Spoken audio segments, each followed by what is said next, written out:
Hello friends, I am Ishika. If you like my video, please like and subscribe. Our today topic is journal, that is books of original entry journal. ठीक है, तो सबसे पहले हम लोग समझते हैं कि बुक्स ऑफ ओरिजिनल एंट्री क्या होता है। तो इसका डेफिनेशन देखते हैं।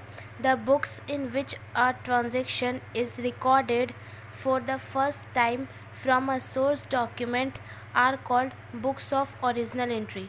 मतलब वैसा बुक जिसमें ट्रांजेक्शन को पहली बार रिकॉर्ड किया जाता है उसके सोर्स डॉक्यूमेंट से, उसी को बुक्स ऑफ ओरिजिनल एंट्री कहा जाता है।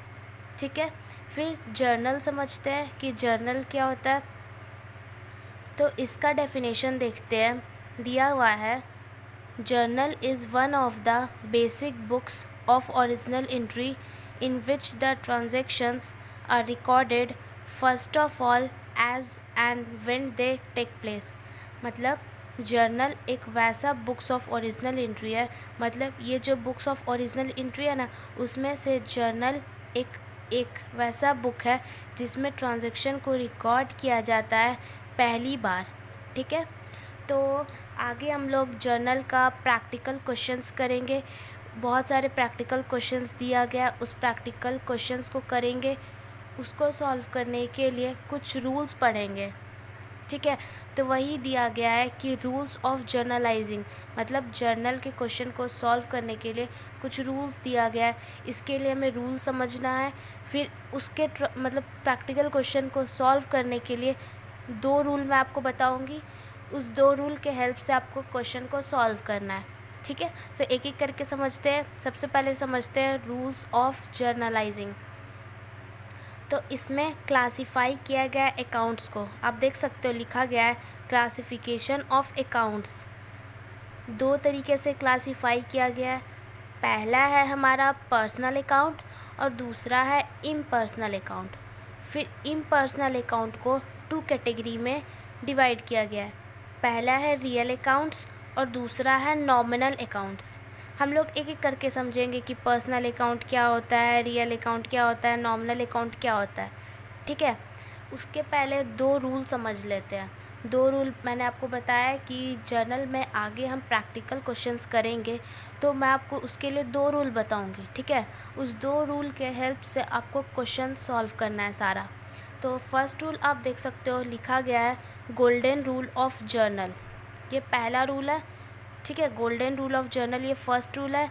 सेकंड रूल आगे पढ़ेंगे जो कि है मॉडर्न या अमेरिकन रूल उसको बोलते हैं ऑफ जर्नल, वो आगे पढ़ेंगे। पहले हम लोग गोल्डन रूल समझ लेते हैं। ठीक है, तो गोल्डन रूल में जैसा कि आप देख सकते हैं दिया गया एक डेबिट और एक क्रेडिट। डेबिट को शॉर्ट में लिखते हैं DR डॉट और क्रेडिट को शॉर्ट में लिखते हैं CR डॉट। फिर डेबिट रिसीवर होता है और क्रेडिट जो है गिवर होता है। डेबिट कम्स इन होता है, गोज़ आउट जो है वो क्रेडिट होता है। एक्सपेंसेस एंड लॉसेस जितने भी होते हैं वो डेबिट होते हैं और इनकम्स एंड गेंस जितने भी होते हैं वो क्रेडिट होते हैं। ठीक है, मतलब कि एक चीज़ और, आगे क्वेश्चन सॉल्व करेंगे तो उसमें बहुत सारे ट्रांजैक्शन दिए हुए रहेंगे। ठीक, और उस ट्रांजैक्शन को रिकॉर्ड, सारे ट्रांजैक्शन को रिकॉर्ड किया जाएगा बिज़नेस के हिसाब से। आप समझ सकते हो कोई भी ट्रांजैक्शन है, ठीक है, कोई भी ट्रांजैक्शन है, उसमें एक तो बिज़नेस होता है और एक बिज़नेस मैन होता है। तो जितने भी ट्रांजैक्शन रिकॉर्ड किया जाता है वो सारा बिज़नेस के हिसाब से किया जाता है, बिज़नेस मैन के हिसाब से नहीं किया जाता है। ठीक है, तो वही यहाँ पे बोला जा रहा है कि जो रिसीव कर रहा होगा उसको हम लोग डेबिट करेंगे। बस आप इतना समझो, जो रिसीव कर रहा होगा उसको डेबिट किया जाता है, जो गिवर होगा मतलब जो दे रहा होगा उसको क्रेडिट किया जाता है। कम्स इन, जितना भी ट्रांजैक्शन रिकॉर्ड करते हैं सब बिज़नेस के हिसाब से होता है।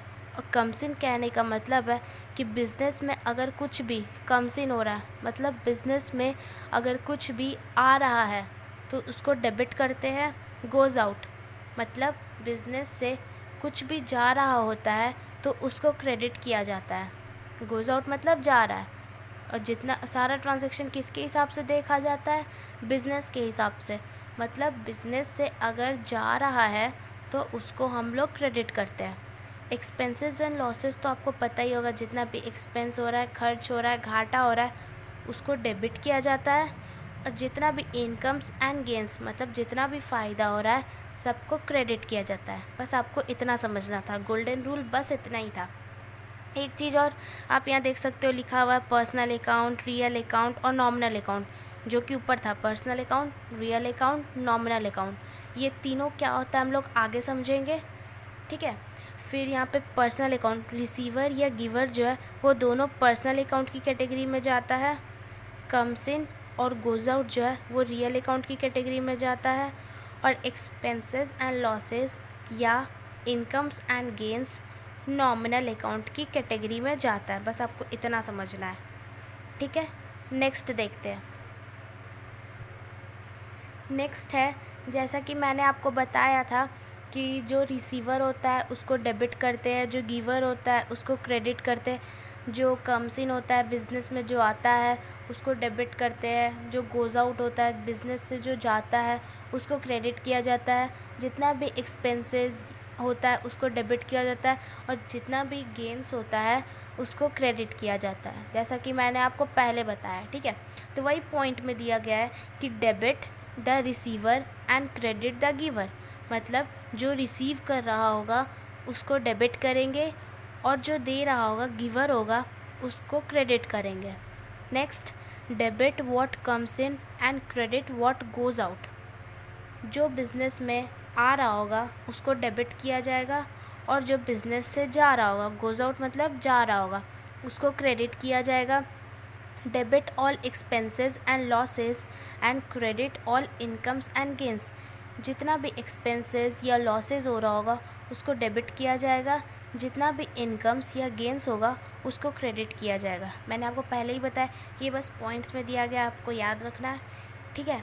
तो नेक्स्ट हम लोग समझते हैं, जैसा कि मैंने आपको बताया था रूल्स ऑफ जर्नलाइजिंग में 3 रूल होता है ऐसे, पर्सनल अकाउंट, रियल अकाउंट, मतलब रूल्स ऑफ जर्नलाइजिंग में अकाउंट्स को क्लासीफाई किया गया था 3 कैटेगरी में। पहला था पर्सनल अकाउंट, दूसरा था रियल अकाउंट, तीसरा था नॉमिनल अकाउंट। तो वही हम सबसे पहले पर्सनल अकाउंट समझते हैं, फिर रियल अकाउंट समझेंगे, फिर नॉमिनल अकाउंट समझेंगे। ये तीनों पता है कहाँ हेल्प करेगा, गोल्डन रूल में हेल्प करेगा, क्योंकि आपको मैंने अभी थोड़ी देर पहले दिखाया था गोल्डन रूल में कि जो रिसीवर गिवर होता है वो पर्सनल अकाउंट की कैटेगरी में जाता है, जो हमारा कम्स इन गोज़ आउट होता है वो रियल अकाउंट की कैटेगरी में जाता है, और जो एक्सपेंसेस और लॉसेस होता है या इनकम्स एंड गेंस होता है वो नॉमिनल अकाउंट के कैटेगरी में जाता है। तो ये गोल्डन रूल में हेल्प करेगा। तो ये तीनों अकाउंट को समझना बहुत ज़्यादा ज़रूरी है। तो एक एक करके तीनों अकाउंट को समझेंगे। पहला आप देख सकते हो पर्सनल अकाउंट, ठीक है। तो इसको क्लासीफाई किया गया है 3 कैटेगरी में। पहला है नेचुरल पर्सनल अकाउंट, दूसरा है आर्टिफिशियल पर्सनल अकाउंट, और तीसरा है रिप्रेजेंटेटिव पर्सनल अकाउंट। तो नेचुरल पर्सनल अकाउंट नेचुरली जो होता है उसको नेचुरल पर्सनल अकाउंट कहते हैं। आर्टिफिशियल हो गया मैन मेड, वही हो गया। तो मैन मेड मतलब बनाया हुआ, आर्टिफिशियल वही हो गया पर्सनल अकाउंट। फिर रिप्रेजेंटेटिव पर्सनल अकाउंट एक है। तो इसका मैंने आपको तीनों का एग्ज़ाम्पल दे के समझाया है, तो एग्ज़ाम्पल समझ लेते हैं। नेचुरल पर्सनल अकाउंट के एग्ज़ाम्पल में जाएगा Mohit's account, Isha debtors. Natural personal account कहने का मतलब हो गया किसी का नाम, तो जैसे मोहित अकाउंट, मोहित किसी का नाम है, ईशा किसी का नाम है, डेटर्स। तो एक चीज़ मैं आपको बताना चाहूँगी, आप देख सकते हो यहाँ पे मैंने मोहित लिखा है, फिर एपोस्ट्रॉफी एस लगाया है, फिर अकाउंट लिखा है। तो इससे आपको एक चीज़ समझना है ना कि अगर पर्सनल अकाउंट में, सिर्फ पर्सनल अकाउंट में अगर एपोस्ट्रॉफी एस लगाएंगे तो अकाउंट भी लगाना पड़ेगा, और एपोस्ट्रॉफी एस नहीं लगाएंगे, जैसे ईशा में सिर्फ ईशा लिखा हुआ है, एपोस्ट्रॉफी एस नहीं है, और जहाँ पे एपोस्ट्रॉफी एस नहीं रहेगा अकाउंट भी नहीं लिखाएगा। ये सिर्फ पर्सनल अकाउंट में फॉलो होगा, सिर्फ पर्सनल अकाउंट में। वो नेचुरल पर्सनल अकाउंट रहे, चाहे आर्टिफिशियल पर्सनल अकाउंट रहे, चाहे रिप्रेजेंटेटिव पर्सनल अकाउंट रहे, वो सिर्फ पर्सनल अकाउंट में फॉलो होगा। अगर एपोस्ट्रॉफी एस रहेगा तो अकाउंट भी, और अगर हम एपोस्ट्रॉफी एस नहीं लगाएंगे तो हमें अकाउंट भी नहीं लगाना होगा, डायरेक्ट नाम लिखेंगे और डायरेक्टली जो भी नाम होगा वो नेचुरल पर्सनल अकाउंट में जाता है। डेटर्स वो होता है जिससे इन फ्यूचर हमें पैसा मिलता है, तो डेटर्स में भी किसी का नाम जाएगा, तो डेटर्स अकाउंट लिखा गया है। नेक्स्ट है आर्टिफिशियल पर्सनल अकाउंट। आर्टिफिशियल को मैनमेड भी बोला जाता है, मतलब किसी इंसानों के द्वारा जो बनाया जाता है वो जाता है आर्टिफिशियल पर्सनल अकाउंट की कैटेगरी में। एग्जाम्पल में दिया गया फर्म्स अकाउंट, ये फर्म हो गया। आर्टिफिशियल पर्सनल अकाउंट में कोई फर्म जा सकता है, कंपनी जा सकता है, इंस्टीट्यूशन जा सकता है, वही है। तो फर्म अकाउंट कोई भी फर्म का नाम दिया गया है, वो मिसेस सुधीर ब्रॉस, ये हो गया, कोई कंपनी हो गया या कोई भी इंस्टीट्यूशन हो गया, ये सब जाता है आर्टिफिशियल पर्सनल अकाउंट की कैटेगरी में। अगर एपोस्ट्रॉफी एस लगाएंगे तो अकाउंट भी लगाना होगा, अगर एपोस्ट्रॉफी एस नहीं लगाएंगे तो अकाउंट भी नहीं लगाना होगा, ठीक है। फिर नेक्स्ट है representative personal account.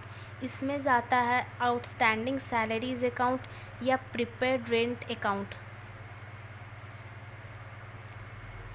Representative personal account में एपोस्ट्रॉफी एस नहीं लगता है, डायरेक्टली अकाउंट लगता है, क्योंकि पर्सनल अकाउंट में नाम हो गया या कोई कंपनी, फर्म, इंस्टीट्यूशन, ये सब हो गया, तो वो सब में अगर हम एपोस्ट्रॉफी एस लगाएंगे तो अकाउंट लगाना पड़ेगा, अगर एपोस्ट्रॉफी एस नहीं लगाएंगे तो अकाउंट भी नहीं लगाना पड़ेगा।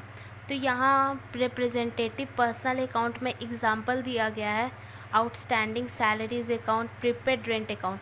आउटस्टैंडिंग सैलरी का मतलब हो गया ड्यू डेट आ चुका है बट सैलरी अभी तक पे नहीं किया गया, उसको आउटस्टैंडिंग सैलरी बोलते हैं।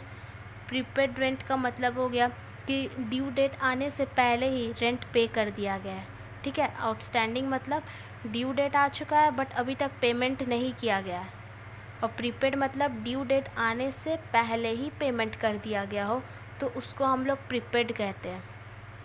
तो आपको पर्सनल अकाउंट तो अच्छे से समझ आ गया होगा, कुछ इसका एग्जाम्पल समझ लेते हैं जो बहुत हेल्प करेगा क्वेश्चन को सॉल्व करने के लिए। तो फर्स्ट एग्जाम्पल देख लेते हैं, वी गेव ₹10,000 टू राम। तो अच्छे से समझते हैं। पहला चीज़ आपको ये समझना है कि जितना भी ट्रांजैक्शन है, ये ट्रांजैक्शन है, इसको रिकॉर्ड करेंगे तो वो सारा बिजनेस के हिसाब से होगा, बिजनेस मैन के हिसाब से नहीं होगा। वी गेव मतलब बिजनेस दे रहा है 10,000 राम को। तो ट्रांजैक्शन पढ़ते के साथ आपको एक चीज़ समझना है कि आपको छांटना है कि ये कम से कम एक ट्रांजैक्शन जो है कम से कम किसी 2 अकाउंट को अफेक्ट करेगा। मैंने अभी आपको थोड़ी देर पहले 3 अकाउंट बताया, क्या क्या, एक पर्सनल अकाउंट, एक रियल अकाउंट और एक नॉमिनल अकाउंट। तो कोई भी ट्रांजैक्शन होगा वो कम से कम 2 अकाउंट को अफेक्ट करेगा। वो या तो पर्सनल अकाउंट हो सकता है, या तो रियल अकाउंट हो सकता है, या तो नॉमिनल अकाउंट भी हो सकता है, या तीनों में से कोई एक भी हो सकता है, या यही तीनों में से कोई 2 हो सकता है, तो कुछ भी, वो हम आगे पढ़ेंगे तो आपको अच्छे से समझ आएगा, ठीक है। तो कम से कम ये 2 अकाउंट को अफेक्ट करेगा। पहले ट्रांजैक्शन समझ लेते हैं। वी गेव मतलब बिजनेस राम को 10,000 रुपीज़ दिया, तो ये कौन सा 2 अकाउंट को अफेक्ट करेगा? पहला तो राम अकाउंट को अफेक्ट करेगा, और दूसरा अगर बिज़नेस किसी को पे करेगा कितना भी पैसा, तो वो पैसा देगा, पैसा को हम लोग कैश बोलते हैं, तो वो दूसरा अकाउंट जो है अफेक्ट करेगा, वो है कैश अकाउंट। बस आपको यही छांटना है कि कोई भी ट्रांजैक्शन रहे वो कम से कम किसी 2 अकाउंट को अफेक्ट करेगा। वो 2 account personal account, real account या नॉमिनल अकाउंट, तीनों में से कुछ भी हो सकता है, लेकिन वो किसी 2 अकाउंट को अफेक्ट करेगा। तो इस ट्रांजैक्शन के हिसाब से एक तो राम अकाउंट पे अफेक्ट पड़ा और दूसरा कैश अकाउंट, क्योंकि बिज़नेस राम को पैसा दे रहा है, तो पैसा देना मतलब बिज़नेस से कैश जा रहा है। आप ही सोच के देखो, आप हो, मान लो कोई भी बिज़नेस, ठीक है, आप किसी को पैसा पे कर रहे हो तो आपका कैश जाएगा, तो आपके कैश अकाउंट जो है उस पर अफेक्ट पड़ेगा। तो वही चीज़ है। तो इस ट्रांजैक्शन के हिसाब से दो अकाउंट जो अफेक्ट होगा वो है पहला राम अकाउंट और दूसरा है कैश अकाउंट। ठीक है, पहला है राम अकाउंट और दूसरा है कैश अकाउंट। अब समझते हैं कि ये राम अकाउंट और कैश अकाउंट, ये तीनों में से कोई भी अकाउंट हो सकता है। या तो ये पर्सनल अकाउंट हो सकता है, या तो ये रियल अकाउंट हो सकता है, तो नॉमिनल अकाउंट, कुछ भी हो सकता है। तो आपको छांटना है कि ये कौन सा अकाउंट है। तो राम आपको देख के पता चल रहा है, मैंने अभी तुरंत आपको बताया कि किसी का भी नाम हो, ठीक है, वो नेचुरल पर्सनल अकाउंट में जाता है। मतलब ये जो राम है ये पर्सनल अकाउंट हो गया। लेकिन कैश अकाउंट कौन सा अकाउंट है? तो मैंने तो अभी आपको सिर्फ पर्सनल अकाउंट बताया है, रियल अकाउंट और नॉमिनल अकाउंट तो मैंने अभी आपको बताया ही नहीं है। और देख करके एक चीज़ तो पता चल रहा है कि कैश अकाउंट पर्सनल अकाउंट तो है नहीं। तो आगे कैश अकाउंट जो है ना, उसका मामला हम लोग आगे देखेंगे। अभी सिर्फ राम का समझ लेते हैं, आगे करेंगे तो आपको समझ अच्छे से आएगा, ऐसे समझ नहीं आएगा। अब समझते हैं कि बिज़नेस 10,000 रुपीज़ राम को दिया। तो इतना तो समझ आ गया कि राम जो है हमारा पर्सनल अकाउंट है। अब मैंने आपको गोल्डन रूल में बताया था कि पर्सनल अकाउंट में दो चीज़ जाता है, एक रिसीवर और एक गिवर। अगर आपने पहले वीडियो नहीं देखा है, मतलब आप पहले वीडियो में मैंने आपको बताया, या इसी वीडियो में मैंने पहले आपको बताया कि गोल्डन रूल में तीन चीज़ होता है, एक पर्सनल अकाउंट, रियल अकाउंट और नॉमिनल अकाउंट। जो रिसीवर और गिवर होता है वो पर्सनल अकाउंट में जाता है। तो राम यहाँ पे पर्सनल अकाउंट है, और पर्सनल अकाउंट में अब छांटना है कि ये रिसीवर है या गिवर है। तो we gave 10,000 to Ram, business दे रहा है 10,000 राम को। ध्यान से समझना, बिजनेस दे रहा है 10,000 राम को। समझ लो आप हो बिजनेस, आप और मैं हूँ राम, ठीक है।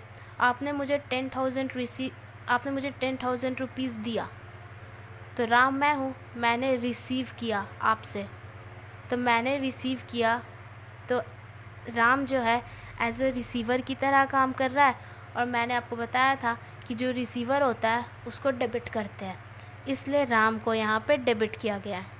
आई होप अच्छे से समझ आ गया होगा। एक बार फिर से समझ लेते हैं। We gave 10,000 to Ram. इस क्वेश्चन को पढ़ते के साथ आपको ये समझना है कि कम से कम ये ट्रांजैक्शन दो अकाउंट को अफेक्ट करेगा। पहला तो दिख रहा राम अकाउंट और दूसरा कैश अकाउंट, क्योंकि राम पैसा ले रहा है और कैश अकाउंट हो गया कि पैसा बिजनेस से जा रहा है, तो कैश अकाउंट पे अफेक्ट पड़ रहा है। अब दो अकाउंट अफेक्ट करेगा, तो ये दो अकाउंट या तो पर्सनल हो सकता है, या रियल हो सकता है, या नॉमिनल हो सकता है। तीनों में से कुछ भी हो सकता है। तो राम को देख के पता चल रहा है कि ये पर्सनल अकाउंट है। पर्सनल अकाउंट का रूल कहता है कि जो रिसीवर होता है उसको डेबिट किया जाता है, इसलिए राम को डेबिट किया गया। और ये पर्सनल अकाउंट है, अगर इसमें एपोस्ट्रॉफी एस लगाएंगे तो अकाउंट भी लगाना पड़ेगा, और एपोस्ट्रॉफी एस नहीं लगाएंगे तो अकाउंट लगाना नहीं पड़ेगा। और मैंने आपको प्रोफॉर्मा में नहीं बताया, मैंने डायरेक्ट बताया है। तो प्रोफॉर्मा बनता है, आप डायरेक्ट इतना समझो। एक और चीज़, जो डेबिट करते हैं उसके लिए डायरेक्ट लिखते हैं कि राम अकाउंट डेबिट 10,000 से होगा, और जो क्रेडिट में ट्रांजैक्शन जाता है उसके लिए डायरेक्ट लिखते हैं टू कैश अकाउंट, या जो भी अकाउंट होगा। इसके लिए क्रेडिट नहीं लिखते, इसके लिए टू लगाते हैं। जो डेबिट होगा उसका डायरेक्ट अकाउंट का नाम लिख के डेबिट होता है, और जो क्रेडिट होता है उसका डायरेक्ट टू करके लिखते हैं। और हमें एक नरेशन भी लिखना होता है। तो नरेशन या तो हम बीइंग लगा के लिख सकते हैं, या फॉर लगा के लिख सकते हैं, या ऐसे भी लिख सकते हैं। तो मैंने लिखा है being cash paid to Ram, cash pay किया गया राम को। कौन पे किया? तो बिजनेस पे किया राम को। नेक्स्ट एग्जांपल देखते हैं। आपको अच्छे से समझ आ गया होगा, मैंने बहुत कोशिश किया समझाने का। अगर नहीं समझ आए तो एक बार और वीडियो देखना, या फिर भी नहीं समझ आए तो आगे वीडियो देखना। जब प्रैक्टिकल क्वेश्चंस करेंगे तो बहुत अच्छे से समझ आएगा। नेक्स्ट ट्रांजैक्शन देखते हैं। We received ₹30,000 from Ramesh. We receive मतलब बिजनेस रिसीव किया 30,000 रमेश से। तो ये ट्रांजैक्शन दो अकाउंट को अफेक्ट करेगा। एक तो दिख रहा है रमेश अकाउंट, अब दूसरा वी रिसीव मतलब बिज़नेस रिसीव कर रहा है 30,000, तो बिज़नेस का कैश बढ़ रहा है। तो नेक्स्ट अकाउंट जो अफेक्ट करेगा वो है हमारा कैश अकाउंट, इसमें भी। ठीक है, अब वी रिसीव 30,000 फ्रॉम रमेश, एक हो गया रमेश अकाउंट और एक हो गया कैश अकाउंट। अब आप छाटो कि ये रमेश अकाउंट और कैश अकाउंट कौन सा अकाउंट है, पर्सनल है, रियल है या नॉमिनल है। तो रमेश तो पता चल रहा है कि पर्सनल अकाउंट है। पर्सनल अकाउंट का रूल कहता है कि जो रिसीवर होता है उसे डेबिट करते हैं और जो गिवर होता है उसे क्रेडिट करते हैं। तो रमेश यहाँ पे पैसा दे रहा है क्योंकि बिज़नेस रिसीव कर रहा है। आप समझ लो आप बिज़नेस हो और आपका कोई फ्रेंड है रमेश, वो आपको पैसा दे रहा है।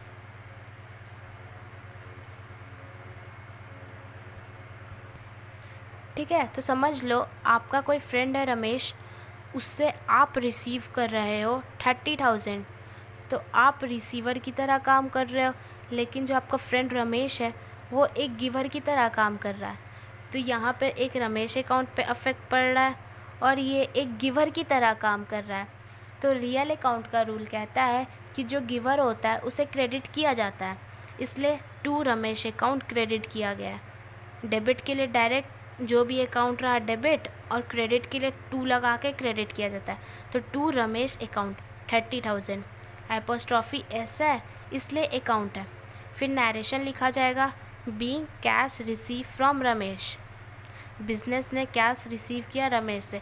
कैश अकाउंट वाला हम लोग आगे समझेंगे, क्योंकि अभी आपको समझ में आएगा ही नहीं कि कैश अकाउंट कौन सा अकाउंट है, क्योंकि मैंने अभी आपको सिर्फ पर्सनल अकाउंट बताया। रियल अकाउंट और नॉमिनल अकाउंट आगे समझते हैं तो उसके हिसाब से समझ आएगा, तो अभी समझने का कोई फ़ायदा नहीं। ठीक है, नेक्स्ट देखते हैं रियल अकाउंट। तो रियल अकाउंट को दो तरीके से क्लासीफाई किया गया है। पहला है टैंजिबल रियल अकाउंट और दूसरा है intangible real account. Tangible real account वो होता है वैसा अकाउंट जिसे हम देख सके, टच कर सके, वो होता है टैंजिबल रियल अकाउंट। और इनटैंजिबल रियल अकाउंट वो होता है रियल अकाउंट तो है लेकिन वो इनटैंजिबल है, मतलब जिसको देखा नहीं जा सकता, जिसको टच नहीं किया जा सकता, उसको इनटैंजिबल बोलते हैं। तो टैंजिबल रियल अकाउंट की कैटेगरी में जाता है land account, cash account, furniture account. क्योंकि आप लैंड को देख सकते हो, टच कर सकते हो, तो लैंड अकाउंट हो गया टैंजिबल रियल अकाउंट में। कैश अकाउंट हो गया, फर्नीचर अकाउंट हो गया। इनटैंजिबल रियल अकाउंट में जाएगा goodwill account, patents account, copyrights account, trademarks account. ये सब को आप देख नहीं सकते, टच नहीं कर सकते, इसलिए ये इनटैंजिबल रियल अकाउंट की कैटेगरी में जाएगा। तो रियल अकाउंट का हम एक एग्ज़ाम्पल समझ लेते हैं। एग्ज़ाम्पल है machinery is bought for ₹5 lakh. तो समझते हैं, ये हमारे पास एक ट्रांजैक्शन है, आप समझना अच्छे से। तो कहा जा रहा है कि मशीनरी ख़रीदा जा रहा है 5 लाख में। मशीनरी ख़रीदा जा रहा है 5 लाख में। तो मशीनरी बिज़नेस ख़रीद रहा है, बिज़नेस मशीनरी ख़रीद रहा है 5 लाख में। तो ये दो अकाउंट में अफेक्ट करेगा। एक तो हमारा मशीनरी अकाउंट हो गया, और आप ध्यान से समझना, बिज़नेस अगर मशीनरी ख़रीदेगा तो उसको पैसा पे करना पड़ेगा, फ्री में तो नहीं ख़रीद लेगा। और यहाँ पे कैश दिया हुआ है नहीं, क्रेडिट भी दिया हुआ नहीं है, इट मीन्स फ्री में तो नहीं खरीदेगा, और फ्री में नहीं खरीदेगा तो उसको पैसा पे करना होगा। तो दूसरा जो अकाउंट है जिस पे अफेक्ट पड़ रहा है वो है हमारा कैश अकाउंट। आप खुद ऐसे नहीं समझ आ रहा तो खुद से लेके समझो। मान लो आपने एक मशीनरी ख़रीदा, तो आप मशीनरी ख़रीदोगे तो आपको उसके लिए पैसा देना पड़ेगा। तो दूसरा अकाउंट जो अफेक्ट पड़ रहा है वो है कैश अकाउंट। अब समझते हैं कि ये दोनों अकाउंट है कौन सा, पर्सनल है, रियल है या नॉमिनल है। तो मशीनरी समझ में आ रहा है, ये रियल अकाउंट है, टैंजिबल रियल अकाउंट है, जिसे हम देख सकते हैं, टच कर सकते हैं। तो ये तो हो गया tangible real account, means real account की कैटेगरी में मशीनरी जा रहा है। अब छांटते हैं कैश अकाउंट क्या है। तो कैश अकाउंट भी हमारा टैंजिबल रियल अकाउंट है। कैश अकाउंट मैंने एग्जांपल में भी आपको दिया है। क्योंकि इसे देखा जा सकता है, टच किया जा सकता है, इसलिए ये टैंजिबल रियल अकाउंट है। तो ये कैश अकाउंट भी रियल अकाउंट हो गया। अब गोल्डन रूल में मैंने रियल अकाउंट का आपको रूल बताया था कि जो कम्स इन होता है उसको डेबिट किया जाता है और जो गोज़ आउट होता है उसको क्रेडिट किया जाता है। अब इस ट्रांजैक्शन को समझते हैं। मशीनरी बिज़नेस ख़रीद रहा है, तो बिज़नेस में मशीनरी आ रहा है मतलब कम्स इन हो रहा है, और कम्स इन जो होता है गोल्डन रूल कहता है कि जो कम्स इन है उसको डेबिट किया जाता है। इसलिए यहाँ पे मशीनरी अकाउंट को डेबिट किया गया है 5 लाख से। आई होप समझ आ गया होगा। और मशीनरी ख़रीदने पे पैसा पे किया जा रहा है 5 लाख, तो बिज़नेस से कैश जा रहा है। पेमेंट करने पे बिज़नेस का कैश घट रहा है। कहने का मतलब बिज़नेस से कैश गोज़ आउट हो रहा है, और रियल अकाउंट का रूल कहता है कि गोज़ आउट हो तो उसको क्रेडिट किया जाता है। इसलिए टू कैश अकाउंट यहाँ पे क्रेडिट हुआ है 5 लाख से। नरेशन हो जाएगा being machinery purchased for cash. I hope समझ आ गया होगा। इसके पहले जो मैंने आपको पर्सनल अकाउंट का 2 एग्ज़ाम्पल बताया था, उस दोनों एग्ज़ाम्पल में भी कैश अकाउंट था, लेकिन कैश अकाउंट रियल अकाउंट में जाता है, और रियल अकाउंट मैंने आपको बताया ही नहीं था, इसलिए मैंने उसे एक्सप्लेन नहीं किया। आपसे हो सके तो आप एक बार समझना, नहीं तो आगे प्रैक्टिकल क्वेश्चंस करेंगे तो उसमें समझ आ ही जाएगा। ठीक है, फिर नेक्स्ट देखते हैं। नेक्स्ट है हमारा नॉमिनल अकाउंट। ये 2 कैटेगरी में बटा हुआ है। पहला है एक्सपेंसेस और दूसरा है इनकम। एक्सपेंसेस आपको पता है जितना भी लॉस हो, घाटा हो, उसे एक्सपेंसेस बोला जाता है, और जो इनकम होता है जितना भी फ़ायदा हो, गेन हो, उसे इनकम बोला जाता है। तो एक्सपेंसेस में जाता है salary paid, bad debts, rent paid. अगर बिज़नेस सैलरी पे करेगा किसी का भी तो उसको एक्सपेंसेस होगा। अगर बैड डेब्ट्स होगा, बैड डेब्ट्स का कहने का मतलब होता है वैसा पैसा जो डूब गया हो, तो वो भी एक एक्सपेंसेस की तरह काम कर रहा है। रेंट पे किया जा रहा है तो वो भी एक एक्सपेंसेस की तरह काम कर रहा है। इनकम में हो गया commission received, discount received, interest receive. Business अगर कोई भी कमीशन रिसीव करेगा तो उसको फ़ायदा होगा, डिस्काउंट रिसीव करेगा तब भी उसको फ़ायदा होगा। डिस्काउंट रिसीव कहने का मतलब है कि अगर वो कोई भी गुड्स खरीदा, कोई भी चीज़ खरीदा, उसको डिस्काउंट मिलेगा तो वो भी उसके लिए फ़ायदा है। इंटरेस्ट रिसीव भी बिज़नेस के लिए फ़ायदा है, तो ये इनकम में जाएगा। इसका एक छोटा सा एग्जांपल समझ लेते हैं। ₹80,000 आर पेड फॉर सैलरी। 80,000 पे किया गया सैलरी। तो ये ट्रांजैक्शन है, आपको समझना है कि ये 2 अकाउंट को अफेक्ट करेगा। एक तो दिख रहा है सैलरी अकाउंट, दूसरा अगर बिज़नेस किसी को सैलरी पे करेगा 80,000 का तो उसका कैश जाएगा। तो नेक्स्ट जो अकाउंट हो गया जो अफेक्ट कर रहा है वो है कैश अकाउंट। पहला हो गया सैलरी। अगर मान लो आप ही हो, आपका कोई बिज़नेस है, आप किसी को सैलरी पे कर रहे हो, तो सैलरी कैश में ही पे किया जाएगा, और कैश में पे किया जाएगा तो आपका बिज़नेस से कैश जाएगा, क्योंकि किसी को अगर सैलरी पे करोगे तो बिज़नेस से ही करोगे, तो बिज़नेस से कैश जाएगा। तो यहाँ पे जो 2 अकाउंट अफेक्ट हुआ वो है एक सैलरी अकाउंट और दूसरा है कैश अकाउंट। तो इसका ट्रांजैक्शन हो जाएगा, मतलब इसका एंट्री हो जाएगा। सैलरी मैंने आपको अभी बताया कि ये एक्सपेंसेस होता है, और कैश आपको पता है कि ये रियल अकाउंट की कैटेगरी में जाता है, और रियल अकाउंट का रूल कहता है कि जो कम्स इन हो उसको डेबिट किया जाता है, और जो गोज़ आउट हो उसको क्रेडिट किया जाता है। तो यहाँ सैलरी पे करने पे बिज़नेस से कैश गोज़ आउट हो रहा है तो उसको क्रेडिट करेंगे, इसलिए टू कैश अकाउंट क्रेडिट हुआ है 80,000 से। और सैलरी एक एक्सपेंसेस की तरह काम करता है, और नॉमिनल अकाउंट का रूल कहता है कि जो एक्सपेंसेस होते हैं उसको डेबिट किया जाता है। मैंने गोल्डन रूल में आपको बताया था, तो इसलिए यहाँ पे सैलरी जो है डेबिट हुआ है 80,000 से। तो इसका नरेशन लिख देंगे being salary paid. I hope समझ में आपको अच्छे से आ गया होगा कि पर्सनल अकाउंट क्या होता है, रियल अकाउंट क्या होता है, नॉमिनल अकाउंट क्या होता है। इन तीनों में कोई दिक्कत नहीं होगा। नेक्स्ट हम लोग समझते हैं दूसरा रूल। नेक्स्ट रूल है अमेरिकन या मॉडर्न रूल ऑफ जर्नल। मैंने आपको पहले ही बताया था कि मैं आपको 2 रूल बताऊंगी।